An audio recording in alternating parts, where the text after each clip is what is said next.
On today's episode, you'll hear from an executive director on a mission to promote the place she loves to live. This is the Be a Marketer podcast.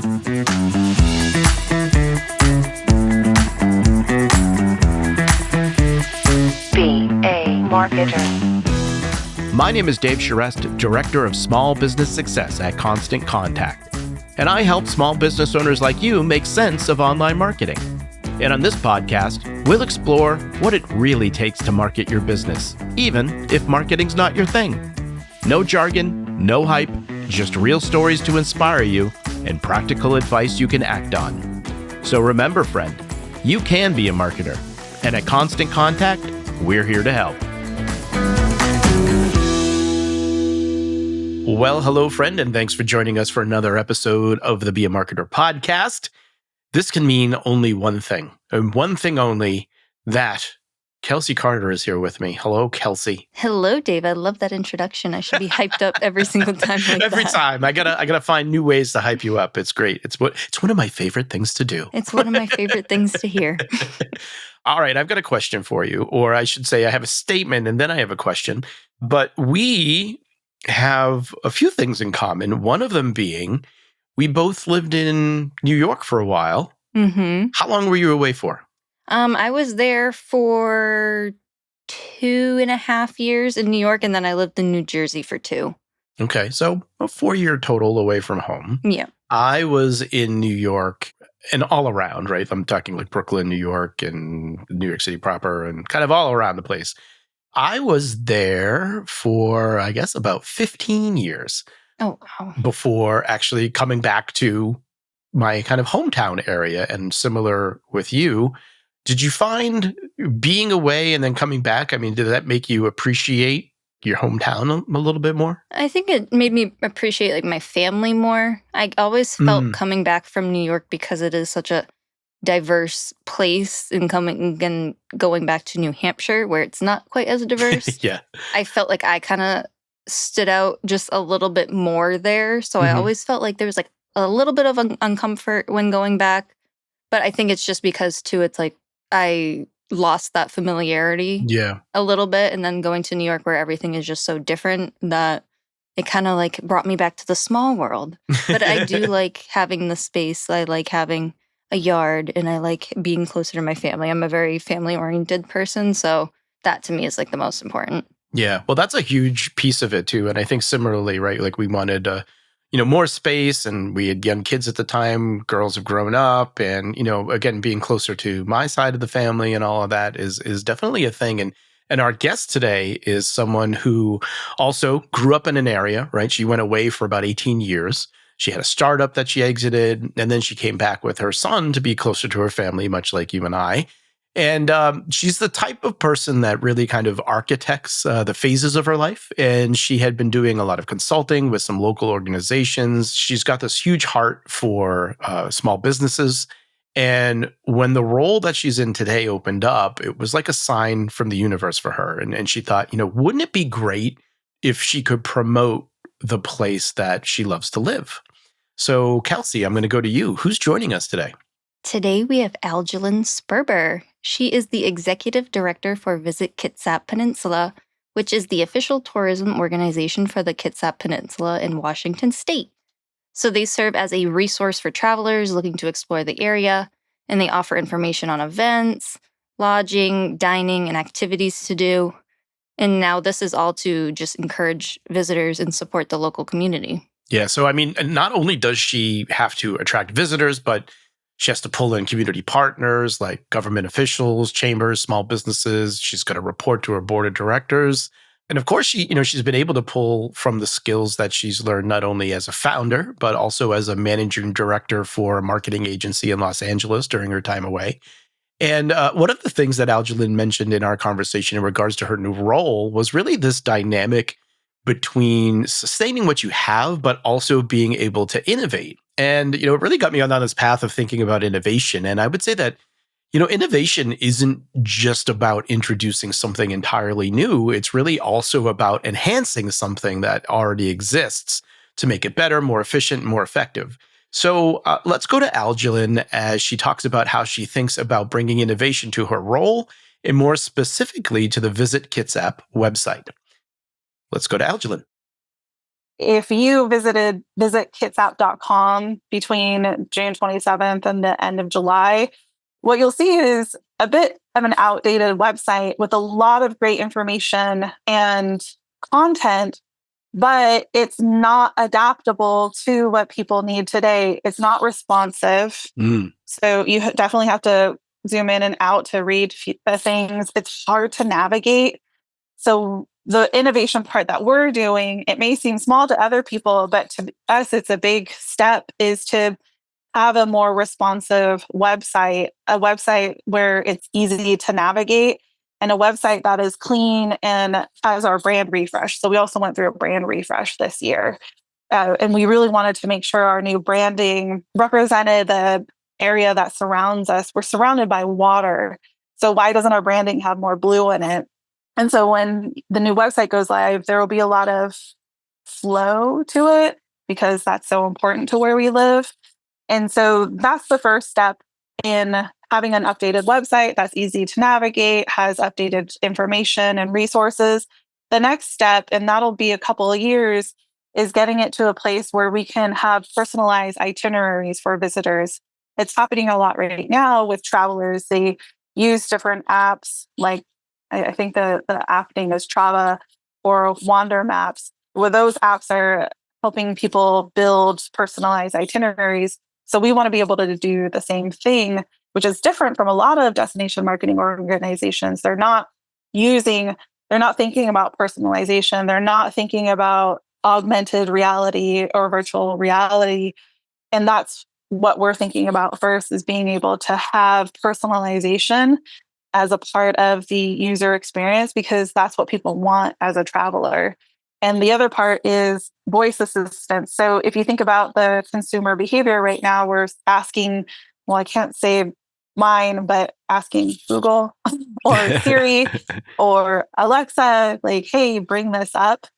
And so we want to be able to have that similar voice assistance for consumers. Very cool. So you mentioned the things you kind of love and the things that you have coming up in terms of like innovation. And I want to talk some more about that and how you start thinking about marketing that. But I guess my first question before we get there, though, is like, what do you find most challenging about the role then today? Helping people understand what a destination marketing organization does. A lot of people, and we're going through a whole revamp process countywide, because we have county committees, a county committee that helps figure out who's going to get funding from lodging tax, because that's how we're funded, is through lodging taxes. And then we have city committees of 4 cities that have their own lodging tax committees.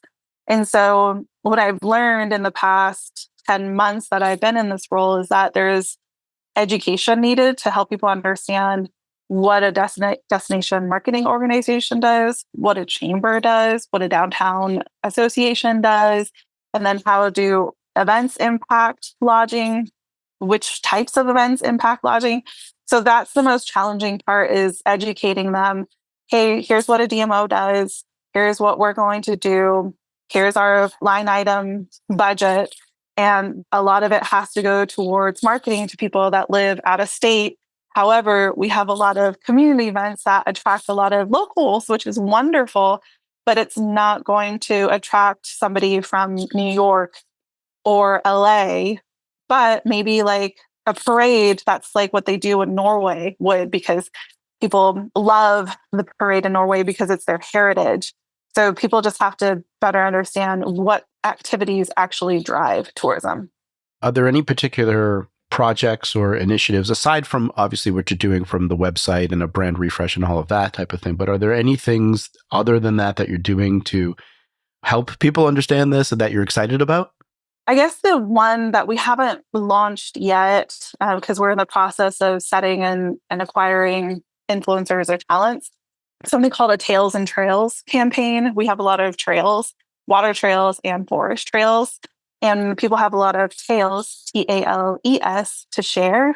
And so we're leveraging local influencers or residents to have them share how would they spend a day or 3 days in the town that they live in and love to live in. And so they'll either build or create a blog post and or a social media post. And from there, we can use that content in constant contact. So we could send an e-newsletter to help drive more traffic to the content that they're posting. But having like a 1 or 3 day itinerary, giving people ideas of how they can spend a long weekend in Polsbo or Port Orchard or Bremerton is going to help people understand, oh, okay, this is what they mean by tourism and attracting people to stay in a hotel or Airbnb. So with the marketing background that you have, I have to imagine when you come into a role, and you've been in this role for a year now, I believe you said, right? Clearly, you've talked about the website and the brand refresh and that type of thing. I mean, were those the first items that you identified as, okay, this is where we need to start? Talk me through that process. Yes. So the audit, the marketing audit was, what do things look like? How do things work? From that, we identified that we needed to update the brand, that it could be timeless, because that wasn't so important, because a lot of branding will tend to get updated anyway in the next 10 to 20 years, but we still wanted something that could still be timeless enough. And so we had something very clean, and it still stands out against other DMOs logos. But we also wanted to make sure that we're not just promoting us, we're promoting the destination, because that's what we're supposed to do.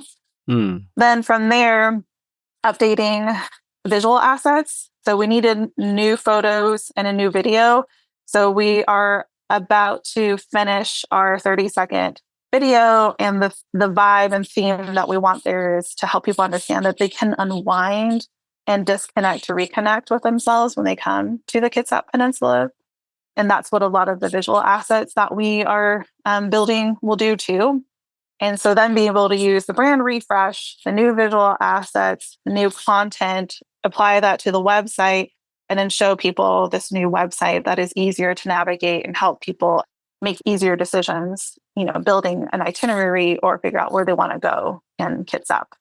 As you're going through this process, and I think you said you're about a month out from really relaunching the website, I'm assuming that is also going to be the launch of the new brand, or is that out in the wild already? The same time? We're doing teasers right now. Got it. Okay. Well, I was going to say, so that was going to be my next question. So what is the process that you're using, or how do you think through, I guess, a couple of things, right? So like, I'm assuming that you're probably setting goals against some of this stuff, and maybe you can talk me through that a little bit, but then also, what does this launch look like, or relaunch, right? Like, what does that look like, and how do you think through that process?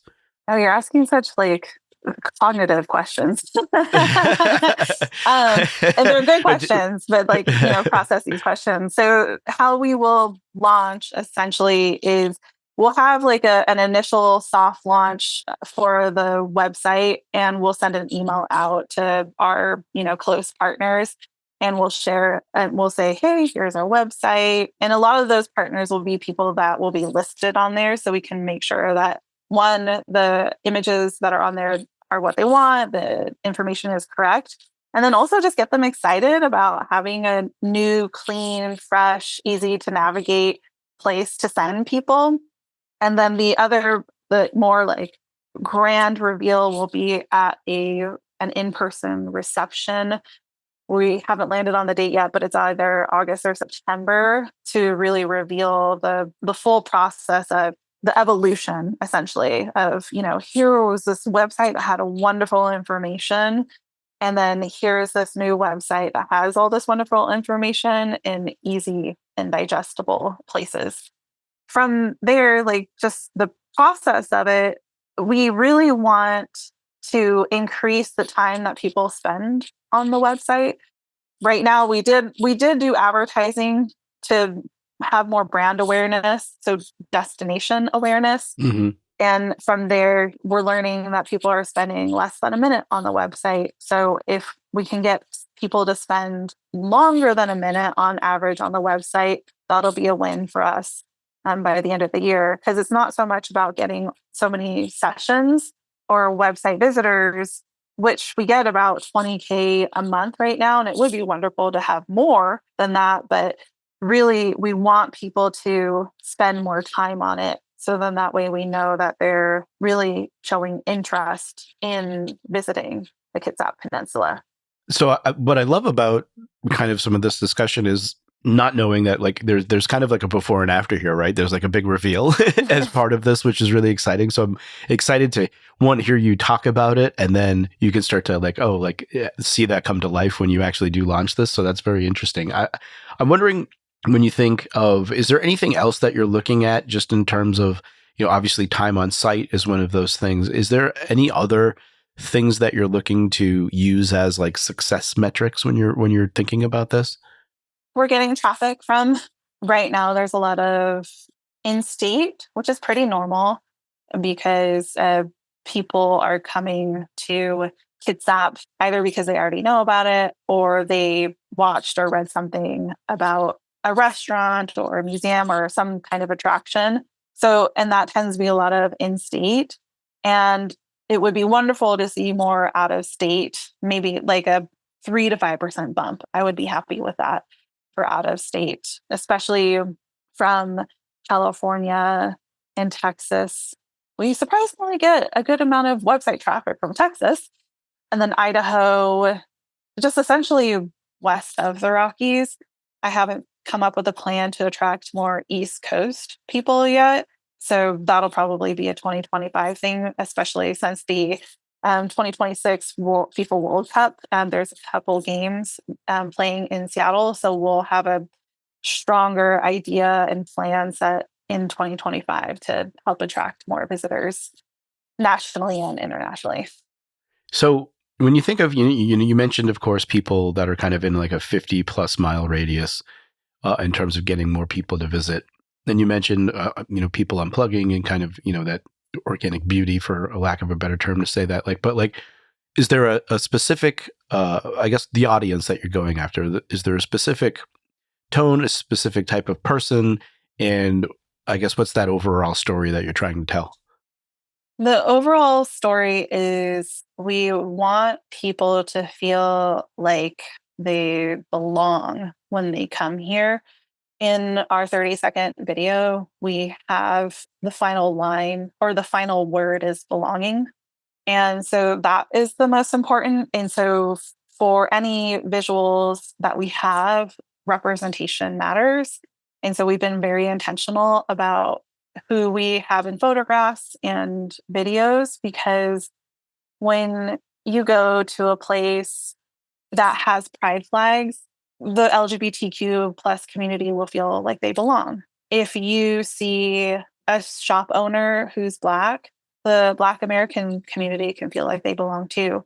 If you see somebody that has an easy time traveling through our roads and streets and sidewalks, then somebody else that is in a wheelchair will feel like they belong. So that is the biggest thing. The type of people that we tend to attract are people that really enjoy the outdoors, which again is why we want to have that sense of belonging. And there's a lot of work that needs to be done to make the outdoors more accessible for all types of people. But we do tend to have people that love hiking, kayaking, mountain biking, road biking, just anything that gets your endorphins running, your adrenaline running, and people that will just like at the end of their activity, they're like, oh my gosh, that was awesome. Let's go eat. So tell me a little bit about, because I want to understand. So obviously, right, 2-person team, you're doing a lot of the marketing hands-on stuff. So as with many business owners that are constant contact customers and people that we talk to, similar situation, right? It's really about how do you find the time to do these things? And so I wanted to get a sense of, before we get into the marketing piece, but like, what does a typical day look like for you these days, if there is a typical day? I wish I could just send you a whole screenshot of my calendar. You'll see that there's no typical day. Yeah, yeah. What I try to do is time block. Okay. So I know that I am most productive in the morning. So if I can do like my hard focus work between 6 a.m. to 2 p.m. Pacific time, then I am at my optimal self, performance. And then afternoon is definitely the time that I can talk and just, be out in the community. And so where does then, when you think about marketing and finding time to do that, is that also something you're time blocking? And then where do you, I guess, how do you figure out how to get stuff done when it comes to the marketing pieces? I haven't figured that out. I have my Mondays and Fridays blocked off where I don't talk to anybody. I'm just doing work. And so if that's marketing, so scheduling content, and that's constant contact, that's social media, even like our media spends, anything related to marketing, I'll usually do Monday and Friday for sure. And then otherwise, like I'm doing other administrative work, like applying for a grant. But outside of that, if I'm out in the community, I usually will get some content anyway. If you ask my partner, he's like, oh my gosh, she's Instagramming again. But I'm working. So that is another time for me to do marketing, essentially, is getting content when I'm out and about. Well, what do you find then most challenging about just marketing in general? So part of our core values, so we have like 5 main ones, which is this, sustainability, representation, relationships, making a good impact. So impact driven, and then data driven. That last part, it's not the hardest, but it's the most time consuming because we want to make sure that we're doing things that work. For example, I know that if I just need to send a quick, here's what's going on in the community email, I will only send that to my most recently engaged and my fast 5 emails segment on constant contact. So that way I know I'll get the eyeballs that I need on there to help a restaurant or an event get like those last minute attendance that they need. So the data part is not hard, but it's just time consuming. And so keeping a track of all the data to make sure I can be intentional, like my email example it's just a lot because we have to report on everything that we do and why we do it. And that's why the data is so important, but the most time consuming. And how do you balance, I guess, when you start thinking about promoting tourism, of course, and getting people to come to the area, but then also you mentioned these like 5 values that you have, and then also just kind of really advocating for just environmental sustainability and all. Are these the same things to you, or do you have to balance them when you're looking to attract, or I guess, how does that all kind of come into play? They all integrate. They integrate. Talk to me about that. So we know that our primary visitors are coming to Kitsap for the outdoors. And when we can have messaging that reminds people, pick it up, pack it up when they come visit our trails, then that's part of that sustainability, but also using data to make sure that we have that. Or if we know that people coming from China love shopping on Bainbridge Island or in Poulsbo, we can make sure that we're communicating with like our tour operators, like, hey, these are the seasons that they tend to come, and making sure that those tour operators have everything that they need to feel prepared, and making sure our small businesses feel prepared for an influx of travelers coming from China because they just opened their borders last year. So just being able to use data is important there. And then the data helps us know to make sure that in any visual assets that we have that representation there too. Or data even also helps us remember, oh, I haven't spoken with a city council member from the city of Port Orchard about what we're doing for 2025. So let's make sure that we build that relationship over in Port Orchard. So they all integrate to making sure that we have a really good impact in the community. So when you think about, I want to maybe shift us a little to just Constant Contact specifically. Had you had any experience with Constant Contact before Visit Kitsap? Yes, I have, for different types of clients. I can't remember fully everything that I've done before. Well, tell me a little bit about what has that Constant Contact experience been like for you? I will say that it is really easy to use. So it's really easy to build an email. It's really easy to upload contacts. It's easy to embed a form, a sign-up form. The use of it has been easy. And I do enjoy that we can build folders in the content piece of things so we can keep things organized too. So then that way, because succession is a big part of like what I have in the forefront too, to make sure that, anybody that comes into the organization can pick up where anybody left off. So I love the organization piece that Constant Contact also has through the content and even with the lists too. And so I'll say that we probably use it at the most basic level there is. And compared to all the other ones, because I've used Flowdesk, MailChimp, ActiveCampaign, and so many others, I do love the ease of use that Constant Contact has and the reporting. I mean, I love seeing that heat map so much, like knowing where people click on there. I'm like, oh, okay, people are really into this one event or people really liked this photo. So then that way I can know what kind of photo to use in the future or make sure that I have all of our events kind of like above the jump or fold. So I just love being able to use the data piece of things and the organization of Constant Contact. So I love that organization piece that you mentioned. And I think that's actually a very interesting way to think about it, just in terms of like succession planning, right? In many ways, I'm sure there are tons of businesses and nonprofits in many instances where you come in and it's like somebody new coming in is like, okay, what is going on here? So I love that you're thinking of it that way. You mentioned really just using it in a basic way. And I think actually through the conversations I've had over the years that many people are just using it in a basic way. And that's often enough to get results. And so I'm curious as to what would you say would be like notable results that you're seeing from the way you are using it? I mean, I love seeing a high click-through rate. I love it when I see like a 9% click-through rate. I'm like, ooh, that was a juicy email. I was like, so just for people listening, I mean, 9%, that's really great, right? When you think of just across all industries, we're probably at like a 2% is like a decent click rate. So 9%, congratulations to you. That's amazing. Yeah. Yeah. But I'm very like, it's strategic too, though. So we're sending that to a segment that is highly engaged, but that's still like, I think over 3,000 people just in that segment. And so 9% of that is great.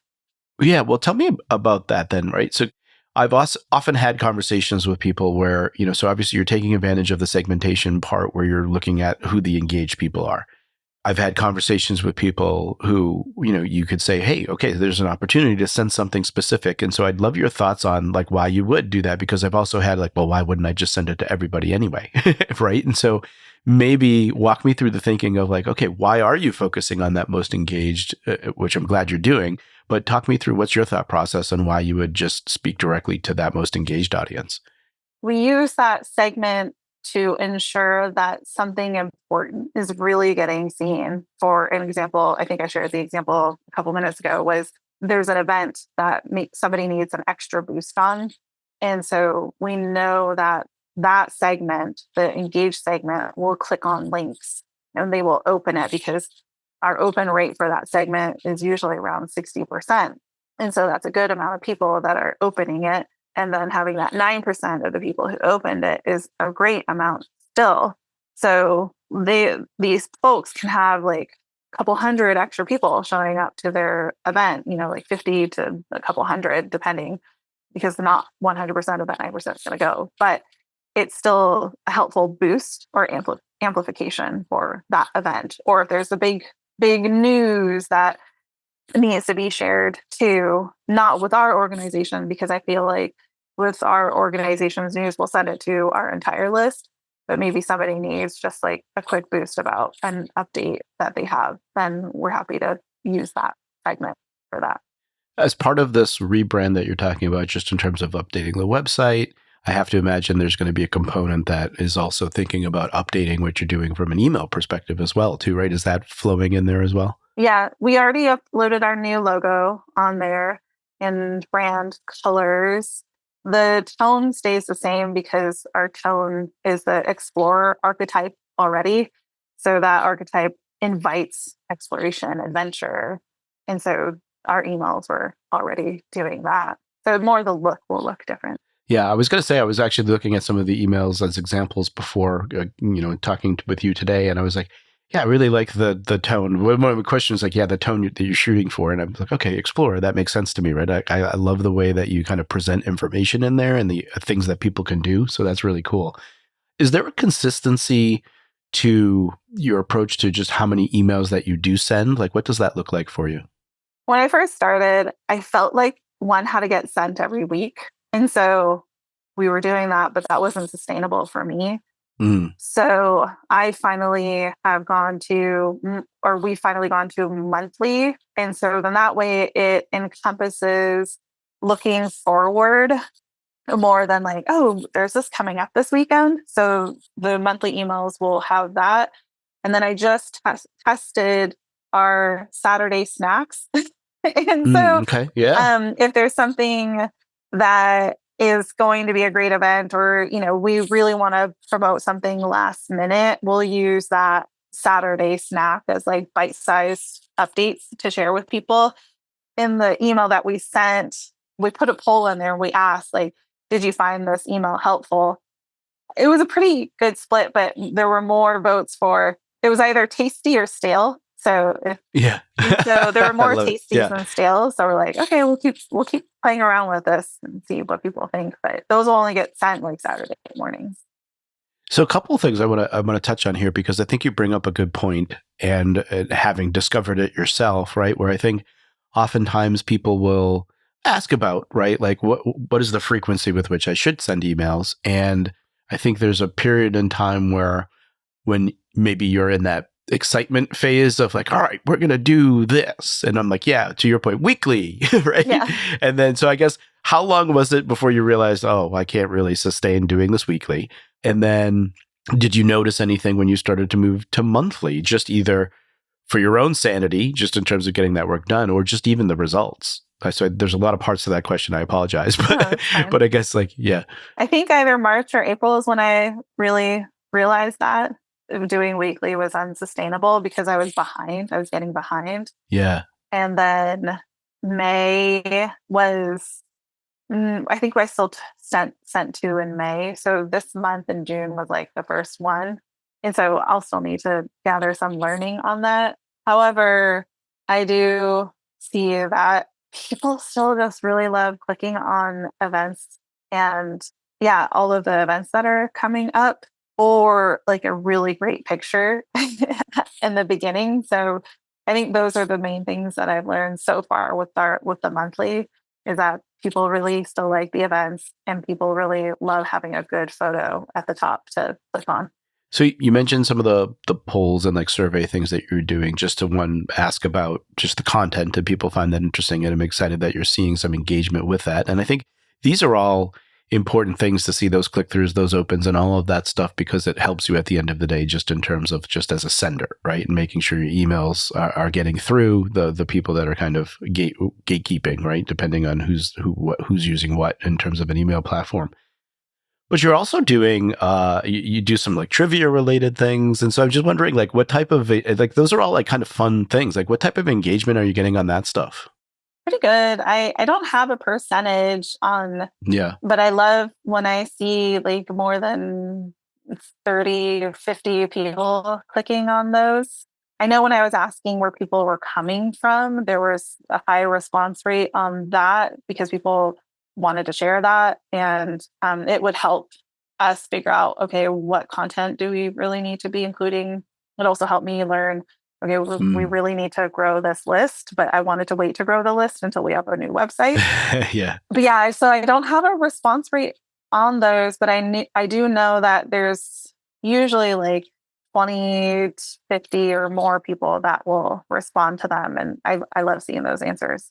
So you mentioned using it to find out like where people are coming Mhm. from. And I'm curious, are you also using that information to update like contact records, for example, to create other lists to That's like the follow up with goal. people based on the, yeah. Okay. Yeah, Though for I'm sure. wondering if Yeah. that, yeah. We do need to take care of some like list hygiene and management for sure. Yeah. How do you start to think through that? I mean, are there any lists that you're building now, and then maybe kind of what you're hoping to get to? So we have the web sign up that is growing, but again, I'm not doing too much on that because it's on the old website still.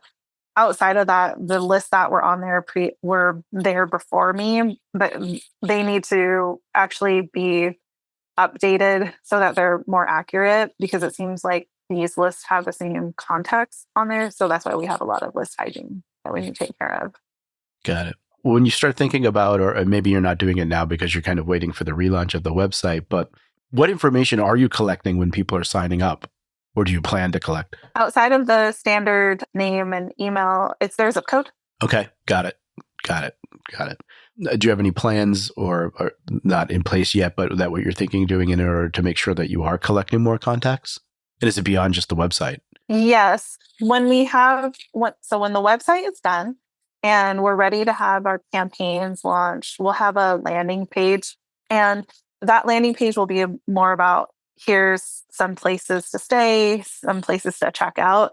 And then below that, we'll have a form of like, stay up to date for now, because we don't have a guide ready yet. But at some point, I want to be able to get your own personalized itinerary and be able to have a quiz, with some kind of like affinity questions to figure out like, okay, based off of this affinity, let's give them the pet friendly itinerary, or let's give them the, if you're a Gemini, this is what you would love itinerary. So more creative things like that. Yeah. So I love the way you've been talking about like data, and then just really thinking about this idea of personalization for the people coming to the site. But then also I have to imagine that will bleed into what you're doing from a communication standpoint.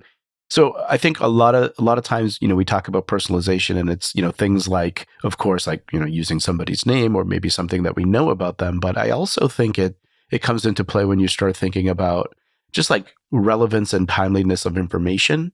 And so I'm wondering, do you see a space for implementing any, I know you're using it as a basic way now, but as you think, and it could be down the line, but do you see any space for using kind of like automation features within Constant Contact as well? Oh, yeah, definitely. We want to be able to set up a workflow.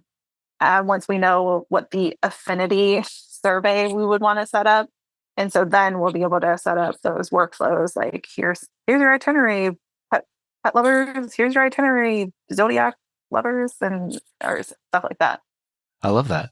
What would be your best piece of advice or number one tip for maybe someone in a similar position as yourself getting started with Constant Contact?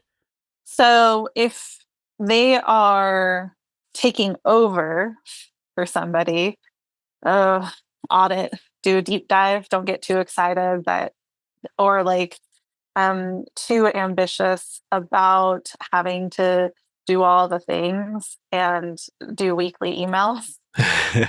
Start slow, do testing. If you're starting from scratch, I mean, research is always my go-to. Do your research, look at competitors, see what they've done, look at what you naturally do, and just start slow. Just test, research. Oftentimes people want like the answers to the question, answers to the test almost, but oftentimes the answers aren't as cut and dry. They rely on a couple of things, which are like the business itself, the audience, the personalities of the people working at the business. And so to find out what works, you really do have to try different things. And so I think that's actually really great advice, actually. Aljolynn, anything you'd like to add before we close up here today? I love data and what it can do for people. And so take advantage of any data that you can get from Constant Contact or any other tool that you're using to help inform your decisions and make a really good impact for the community that you're living, working, playing in. Well, friend, let's recap some items from that discussion. Number 1, get a mobile responsive website. Aljolynn expressed how important it was for the Visit Kitsap website to address the needs of its visitors. For her, that meant focusing on how information is presented and personalization. For you, that may mean having a website that's mobile responsive. Now, your website serves as a first impression to your potential customer. If it's outdated and doesn't take into account how people consume information, many times on a mobile device, you run the risk of losing a customer very early in the process. Visitors shouldn't have to pinch and zoom to get the information they need.